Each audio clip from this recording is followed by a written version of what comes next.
নমস্কার, শিব শক্তি অ্যাস্ট্রো চ্যানেলে সকলকে স্বাগত জানাই। আশা করি সকলে আপনারা ভালো আছেন, ভালো থাকুন, সুস্থ থাকুন। আজকের ভিডিওর মূল আলোচনার বিষয় হচ্ছে বৃহস্পতিদেব বৃষ রাশিতে গোচর করছেন। যে গোচরের ইম্প্যাক্টটা মূলত বৃশ্চিক রাশি এবং লগ্নের জাতক জাতিকাদের ওপরে কিভাবে পড়তে চলেছে সেইটারই একটা পুঙ্খানুপুঙ্খ বিশ্লেষণ, সেটা অবশ্যই আমরা করব এবং সেই সঙ্গে আলোচনা করব প্রতিকার নিয়ে। অর্থাৎ যাদের ন্যাডাল চার্টে বৃহস্পতিদেব দুস্থানগত, নিচস্থ অথবা শত্রু গৃহগত আছেন, এদের ক্ষেত্রে প্রতিকারগুলো কি কি, অবশ্যই আপনারা ভিডিওটি শেষ পর্যন্ত দেখতে থাকুন। বৃহস্পতিদেব মে মাসের একেবারে শুরুতে আমরা বৃহস্পতিদেবকে দেখব বৃষ রাশিতে গোচর করতে এবং সেই সঙ্গে বৃশ্চিক রাশি এবং লগ্নের ওপরে তার সপ্তম দৃষ্টি দিতে। সেই সঙ্গে দেখব বৃহস্পতিদেবের যে পঞ্চম দৃষ্টি সেইটা পড়বে আপনাদের 11th হাউসের ওপরে এবং নবম দৃষ্টি পড়বে আপনাদের হচ্ছে 3rd হাউসের ওপরে। সুতরাং আগামী একটি বছর বৃহস্পতিদেব বৃষ রাশিতে অবস্থান করবেন। সুতরাং বৃশ্চিক রাশি এবং লগ্নের জাতক জাতিকাদের এই সময়ে ভীষণ ভীষণ ভালো হবে। বিশেষ করে আমি বলবো যে বিশাখা নক্ষত্রের জাতক জাতিকাদের ক্ষেত্রে, বিশাখা নক্ষত্রের জাতক জাতিকাদের ক্ষেত্রে অবশ্যই বলবো যে যারা যারা প্রেমের সম্পর্কের মধ্যে যুক্ত আছেন এদের কিন্তু বৃহস্পতির গোচরের ফলে প্রেম কিন্তু পরিণতি পেতে চলেছে। এবং সেই সঙ্গে বলবো শিক্ষার কারণে যারা যারা বিদেশে যেতে চাইছেন এদের ক্ষেত্রে সময়টা ভীষণ শুভ হবে। অবশ্যই সেই সঙ্গে বলবো যে অনুরাধা নক্ষত্রের জাতক জাতিকাদের ক্ষেত্রে মূলত যারা গৃহ নির্মাণ, গৃহ ক্রয় এগুলো করতে চাইছেন, অবশ্যই বছরটি ভীষণ ভীষণ শুভ। জ্যেষ্ঠা নক্ষত্রের জাতক জাতিকাদের ক্ষেত্রে আয় যেমন বাড়বে, একইভাবে কিন্তু লিভার, সেই সঙ্গে পেট, অ্যাজমা ইত্যাদির সমস্যাও আমরা বাড়তে দেখব। যাই হোক, নেক্সট আসছি ডিটেলস আলোচনায়। যদিও তার আগে সকলকে বলবো অবশ্যই আপনারা চ্যানেলটিকে সাবস্ক্রাইব করে নেবেন। দেখুন, যে কোনো গোচর কিন্তু আমাদের জীবনে ভীষণ ভীষণ গুরুত্বপূর্ণ। গোচরের সঙ্গে সঙ্গে সিদ্ধান্তগুলোকে আমাদের নিতে হয়। সুতরাং যে কোনো সিদ্ধান্ত নেওয়ার আগে কিন্তু আমাদের গোচর বিশ্লেষণ অবশ্যই দরকার, না হলে কিন্তু আমাদের সিদ্ধান্তগুলো ভুল হওয়ার সম্ভাবনা থাকবে।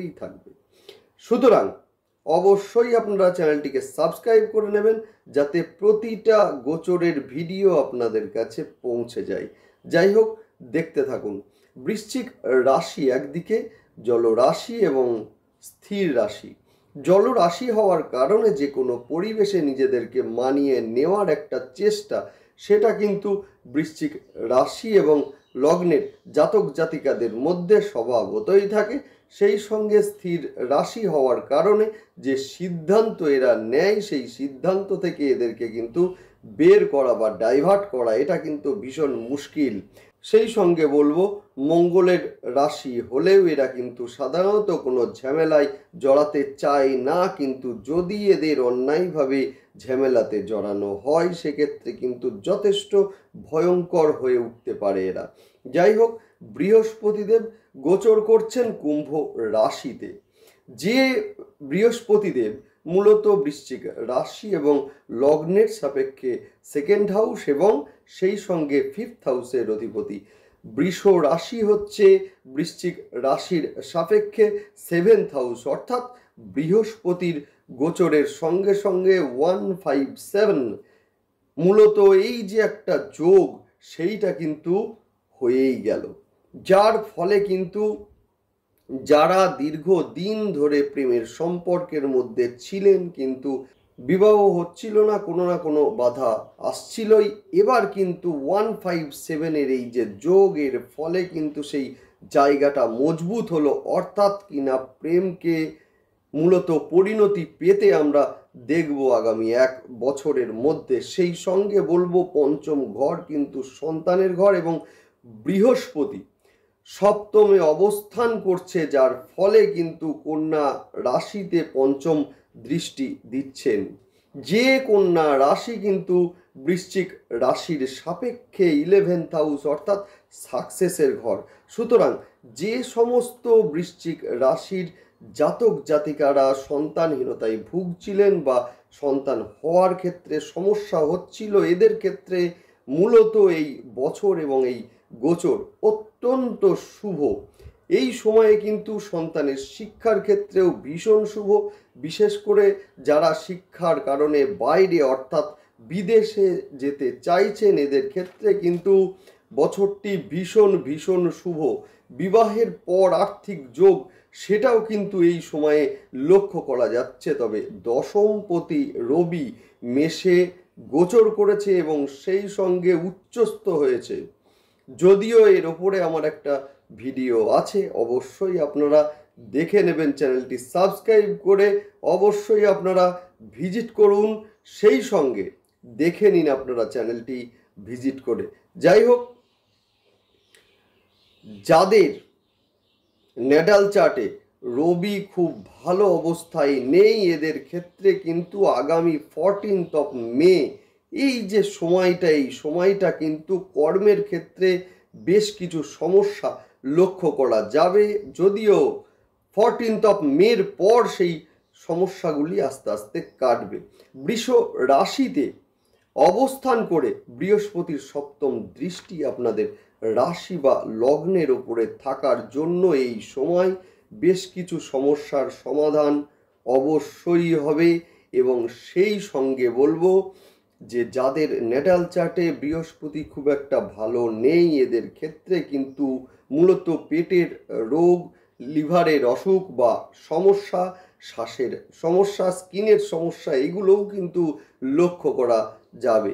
যদিও এই বছর ব্যবসার ক্ষেত্রে ভীষণ ভীষণ শুভ, বিশেষ করে মেডিসিন বা মেডিকেল রিলেটেড যে কোনো ব্যবসা, যেমন ডায়াগনস্টিক সেন্টার হতে পারে, ওষুধের ব্যবসা হতে পারে, সেই সঙ্গে কিন্তু পোশাক, সেই সঙ্গে কসমেটিক্স, মিডিয়ার মধ্যে যারা আছেন, শিক্ষকতা বা বিভিন্ন সরকারি এবং বেসরকারি ব্যাংকের সঙ্গে যুক্ত আছেন, এদের কিন্তু মূলত প্রমোশন হওয়ার একটা সম্ভাবনা, এবং সেই যে প্রমোশনের ফলে দূরে যে ট্রান্সফার হওয়ার একটা সম্ভাবনা, সেইটাও কিন্তু এই বছরে লক্ষ্য করা যাচ্ছে।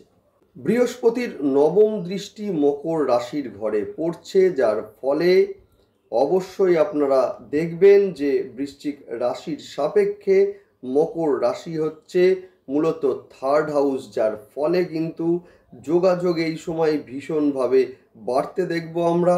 ভাই বা বোনের সঙ্গে কোনো সমস্যা থাকলে অবশ্যই এই সময়ে কাটবে সমস্যাগুলি। যোগাযোগের মাধ্যমে আয়, সেটাও কিন্তু লক্ষণীয়।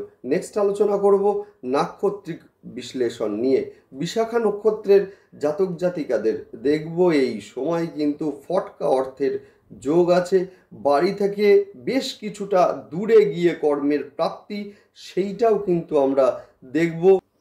সবচেয়ে বড় কথা হচ্ছে প্রেমের সম্পর্কের মধ্যে যারা আছেন, বিবাহ হচ্ছিল না, সমস্যা তৈরি হচ্ছিল, সমস্যা কাটবে, সেই সঙ্গে বিবাহ হবে। নেক্সট হচ্ছে অনুরাধা নক্ষত্রের জাতক জাতিকাদের ক্ষেত্রে মূলত এই সময়ে গৃহের প্রাপ্তি বা নতুন গৃহ নির্মাণের যোগ আছে, তবে অবশ্যই মায়ের শরীর নিয়ে সাবধান থাকুন। জ্যেষ্ঠা নক্ষত্রের জাতক জাতিকাদের বলবো পেট, লিভার, সেই সঙ্গে অ্যাজমার সমস্যা, এইটাও কিন্তু লক্ষ্য করা যাবে।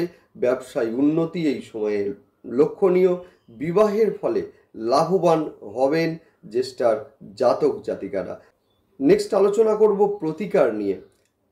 যাদের ন্যাটাল চার্টে বৃহস্পতিদেব শত্রু গৃহগত আছেন বা নিচস্থ আছেন, অবশ্যই আপনারা নবগ্রহ স্তোত্র অবশ্যই আপনারা পাঠ করুন। সেই সঙ্গে স্নানের জলে বৃহস্পতিবার সামান্য কাঁচা হলুদ দিয়ে স্নান করুন, ভীষণ ভালো রেজাল্ট আপনারা পাবেন। সেই সঙ্গে বলবো পঞ্চমুখী রুদ্রাক্ষ শোধন করে অবশ্যই আপনারা ধারণ করুন, ভীষণ ভালো ফল অবশ্যই আপনারা পাবেন। সেই সঙ্গে বৃহস্পতি দেব যদি কারোর নেটাল চার্টে ষষ্ঠ, অষ্টম বা দ্বাদশ ভাবের সঙ্গে সম্পর্ক তৈরি করে থাকে, অবশ্যই তাহলে যেহেতু সপ্তমে থেকে লগ্নে দৃষ্টি দিচ্ছে বা রাশিতে দৃষ্টি দিচ্ছে, অবশ্যই আপনারা মা তারা কবচ অবশ্যই আপনারা ধারণ করবেন, ভীষণ ভালো রেজাল্ট আপনারা পাবেনই পাবেন। যাই হোক, ভালো থাকুন, সুস্থ থাকুন, সেই সঙ্গে অবশ্যই আপনারা চ্যানেলটিকে সাবস্ক্রাইব করে নেবেন। নমস্কার।